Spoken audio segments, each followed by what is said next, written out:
If you want to add an event to calendar on the Xiaomi 17T or 17T Pro, first of all, we need to go to the app drawer.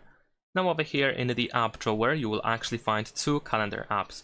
One of them is provided by Google and the other one is made by Xiaomi. We're gonna start with the latter one, made by Xiaomi. Of course, remember to grant all the necessary permissions to make sure that the calendar can work properly. To create an event in this case, you just want to use this plus button in the upper right corner. Over here we can set up the title of the event. We can choose to make the event last whole day. You can also choose when the event should start, the date and time, and when it should end. There is also the repeat section where you can choose if the event is repeatable or not. You can choose one of these available options or you can create a custom one.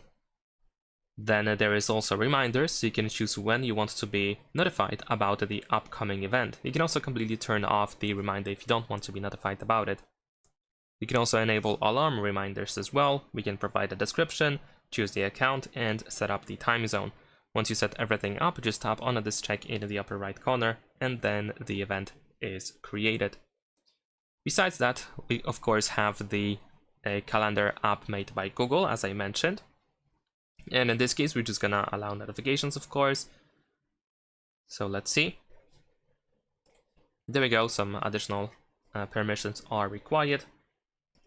And now we have our calendar ready to be used. Then we can press this plus button in the bottom right corner, and then you can choose the event option. And then you can set it up just like before in the case of the Xiaomi app. So in here, once again, we can choose the date and time when the event starts and ends, and you can also choose the event to last whole day. We have the time zone setting, whether the event is repeatable or not. You can include some people, add video conferencing, choose the location, manage notifications, and so on and so forth. And once you set everything up, just tap on save in the upper right corner. And that is pretty much it. Leave a like and subscribe.